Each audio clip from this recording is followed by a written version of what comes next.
Salut les gars, bienvenue sur ma chaîne pour la revue du chapitre 799 de Kingdom. Alors je vous invite à vous abonner, lâcher un like et venir sur le Discord si ça vous intéresse de discuter sur Kingdom, d'autres animés, d'autres œuvres, d'autres mangas. Si vous voulez parler, venez, c'est l'endroit qu'il faut aller. Alors excusez ma voix, hein, je suis un peu malade, ma voix elle est complètement pétée, je suis malade de fou furieux.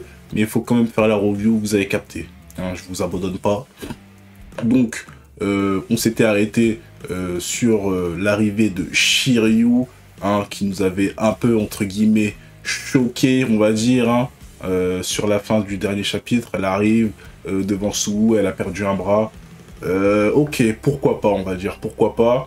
Ça restait une possibilité qu'elle soit toujours vivante, hein, c'était pas le truc exceptionnel. Elle est vivante, ok, pas de souci. Maintenant, on commence le chapitre en fait avec Suwu qui fait ses retrouvailles avec Shiryu, ils sont contents, c'est l'amour, etc. Retrouvailles, vous avez capté.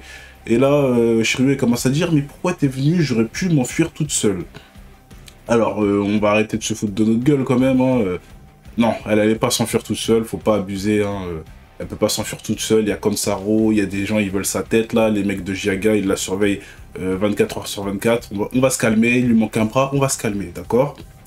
Mais bon, le souci, les gars, c'est pas ça qui m'a choqué dans ce chapitre. C'est la discussion, en fait, qu'il va y avoir avec Konsaro et Suwu. Parce que Suwu, il voit bien qu'il est dans une situation où c'est fini. Là, t'as les mecs de Jiaga, ils commencent à dire « Ok, c'est bon, t'as vu ta femme, maintenant, comme on a dit, on va te couper la tête. » C'est toi qui l'as proposé, en plus. Donc, il n'y a pas de retour en arrière. Et là, t'as Konsaro, il dit rien, il regarde ce qui se passe. Donc, Suwu, il demande à Konsaro, en fait, encore une demande, hein, il s'arrête pas, encore une demande, il lui dit « Ok, s'il vous plaît, vous pouvez prendre ma tête, si vous voulez, il n'y a pas de souci, mais juste libérer Shiryu. » Genre, c'est ce qu'il demande. Et là, tu te dis, le gars, il commence à en demander beaucoup. De base, le gars, il pleurait, juste, je veux voir son corps une dernière fois, après, vous me faites ce que vous voulez, s'il vous plaît, pitié. Et là, dès qu'il la voit, il dit « Non, mais libérez-la. » Et genre, le gars, il en demande toujours un peu plus. T'as envie de te dire, mais on va calmer. Et là, étonnamment, hein, étonnamment, là par contre, hein, les gars, je m'y attendais tellement pas, ça m'a...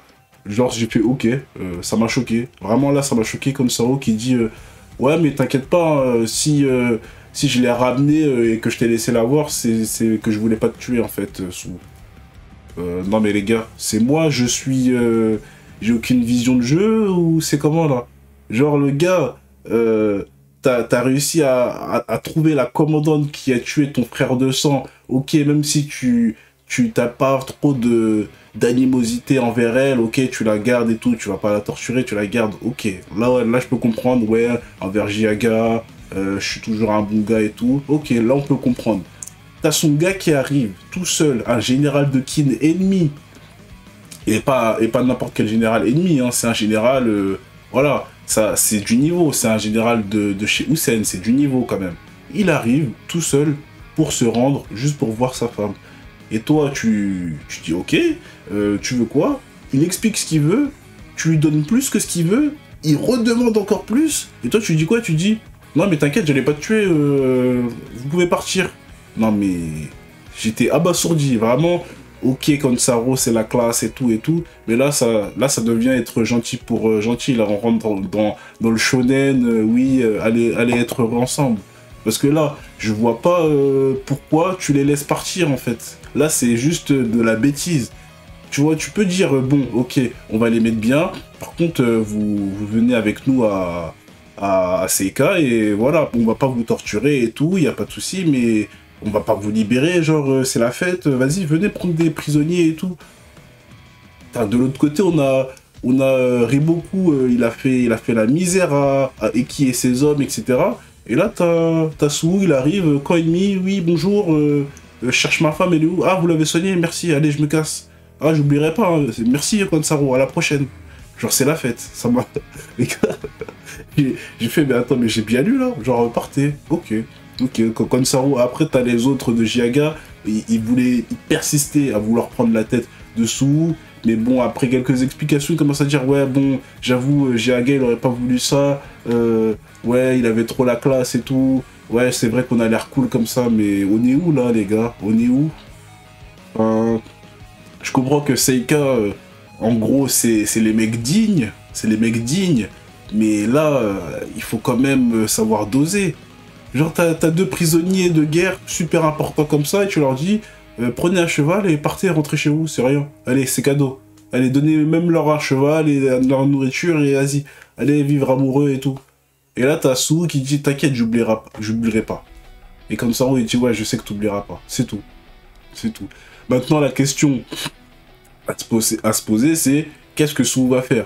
Je le vois maintenant. Bon, maintenant là, franchement, leur cas, je commence à plus rien comprendre. Je vous dis la vérité, je commence à plus rien comprendre. Donc là, moi je pensais justement qu'il allait aller à Seika et que là, ça allait créer un lien entre Usen, Sue, Shiryu, peu importe, hein, et Shibasho, et Kansaro, et Seika. Mais là, bah, ils se barrent. En fait, t'as pas le concept de lien, en fait. Ok, Sui va se souvenir de... Oui, c'est des bons gars, Seika, mais c'est tout. Enfin, moi, je pensais que justement, ça allait plus loin. Ils allaient aller à Seika, vivre un peu là-bas, on sait pas combien de temps, vous avez capté, ils vivent là-bas, ils sont heureux, plus ou moins, ils sont bien traités. Et peut-être qu'un jour, là, oui, comme ça, il dit, ok, vas-y, vous pouvez y aller, vous pouvez partir. Et Sui, il lui dit, t'inquiète pas, je vais en parler à mon maître, et tu vois, ça crée des liens. Là, il a vu une seconde. Ah, c'est toi, Kansaro, t'as déchiré tout le monde de mon armée, je peux juste reprendre ma femme vite fait. Et il se barre. Et merci, à la prochaine, c'est tout. Genre, enfin, en termes de communication, de lien entre les personnages, c'est abrupt. Tu t'arrives à avoir des prisonniers, mais tu les libères directement sans... Comme ça, genre sans... Juste parce que je veux être gentil. Là, les gars, c'est même pas question de digne, honneur ou quoi, c'est juste je vais être gentil. Même Shin, les gars, même Shin, il aurait pas relâché. Quand même. Là, c'est même pas de la dignité. Shin, il aurait pas relâché. Il aurait dit, attends, mais là, c'est des prisonniers. Karioten, elle l'aurait attrapé, elle aurait dit, mais attends, quand même, on peut pas relâcher des prisonniers comme ça. C'est quoi, c'est la fête? Non, en tout cas, maintenant, sous la question, la vraie question à se poser, c'est est-ce qu'il va retourner dans l'armée de Usen? Je ne pense pas, parce que après ça, soit il prend sa retraite, soit il se barre avec Shiryu, voilà, faire des gosses ou je ne sais quoi, ou il va parler de la dignité de Seika à Usen dans une dernière conversation. Mais les gars, franchement, je verrais mal Sue retourner dans l'armée de Usen après avoir dit oui, t'inquiète, je me barre. Genre, voilà, je compte sur toi, Won, pour être là pour Usen. Et il revient avec Shiryu en disant oui, c'est bon, je suis dispo. Et après, pour prochaine guerre, il est là, il ramène des hommes et il va tabasser encore Zao. Et t'auras Kansaro qui va le regarder comme ça de loin en... Non, non, je le vois pas, je le vois pas. Donc, soit il va rentrer dans la diplomatie. Hein, je vois pas trop comment, parce qu'ils sont complètement en guerre, je vois pas... Voilà, je vois pas de lien en fait, où il prend sa retraite et finito pipipo, le personnage, voilà, les personnages, c'est fini pour eux. Donc ça, c'était la première partie du chapitre, hein. Voilà, on va dire que c'était... Les gars, ça m'a choqué, j'ai fait, mais attends, il les libère vraiment, genre, barrez-vous, aussi simple que ça. 2-3 chapitres, voilà, ça a suffi, ok. Donc là, après, on retourne du côté de Zao qui font la fête, Riboku, c'est la star, hein, la vérité, c'est la star du pays. Il a mis un perfect à Usen là, un perfect à Kanki, 2 fois d'affilée en plus, les 2 d'affilée. Là, les gens ils commencent à se poser des questions. En fait, t'as le peuple, ils sont contents en mode oui, waouh, on a évité la guerre contre Qin, on va être bien pendant un moment encore. Et de l'autre côté, t'as les nobles, t'as le premier ministre, il se tire les cheveux, il commence à dire waouh, il commence à prendre trop de pouvoir. S'il arrive ici, bah, vu que Qin ne les embête plus, s'il arrive ici, il va nous soulever en fait. Donc faut trouver un moyen de s'en débarrasser. Là, maintenant que Riboku a ce pouvoir, hein, il a regagné toute cette puissance, le Premier ministre, il peut pas laisser passer ça. Donc là, on va rentrer dans les complots contre Riboku. Encore une fois, le gars, il sauve son pays, vraiment, il sauve son pays... à bout de bras, et on va le remercier hein, comme ça, on va le remercier comme ça. De l'autre côté, t'as le roi de Zao, lui c'est encore pire, imprévisible de zinzin, il a invité Riboku. Est-ce que Riboku va venir? Parce que s'il vient, le roi il peut tout simplement dire « Ah Riboku, t'es cool, vas-y viens dans mon cachot, je vais te faire un truc vite fait. » Puis voilà, terminé Riboku, hein, terminé Riboku. Donc ça peut être intéressant. Après, t'as le roi aussi qui dit une phrase très intéressante, il dit il est pas assez ambitieux. Parce que c'est vrai que que Riboku, voilà, lui c'est défendre son pays, bloquer les autres. C'est pas spécialement conquérir, voilà, c'est pas trop son délire. Il cherche juste à bloquer. S'il va conquérir quelque chose, c'est pour protéger Zhao en fait. Donc j'ai envie de dire, est-ce que le roi va lui donner une mission, hein, une quête, entre guillemets, en mode, vas-y, tu dois aller prendre cet état, ou tu dois aller faire la guerre dans cet état, sinon, frérot, je vais te découper sur place. Est-ce qu'il va lui faire quelque chose comme ça? Je ne sais pas. Ou est-ce qu'il aura la rage que Riboku ait toute cette gloire, alors que lui, il est roi? À voir, à savoir. En fait, il est tellement imprévisible qu'il peut dire n'importe quoi. Mais là, c'est très intéressant pour la suite, parce que là, Riboku, ses ennemis, ils commencent à sortir de l'ombre, alors que lui, il fait tout pour protéger son pays. Voilà. Donc on est pas mal. Ensuite, on a enfin, sur la dernière partie, une discussion très importante entre Riboku et Shibasho, où là, on a en fait un Riboku qui remercie Shibasho de lui avoir prêté sa force, parce que sans cette force, il aurait jamais pu gagner. Bon, on le sait tous très bien, il aurait jamais pu gagner. Et là, t'as Shibasho qui commence à... Il est dubitatif en fait sur tout ce qui s'est passé, et il dit que clairement, enfin il a sorti Seika en fait de la paix, hein, et que maintenant ils font partie de la guerre, et que comme l'avait dit Konsaro, quand tu rentres dans ce cercle de guerre, c'est limite impossible d'en ressortir.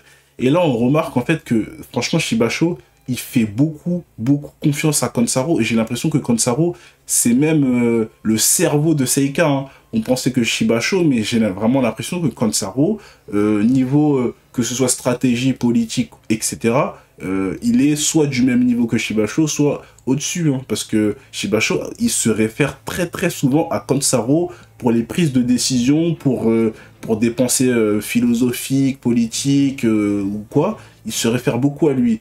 Et on sent que Konsaro, c'est pas un manche très intelligent, le mec.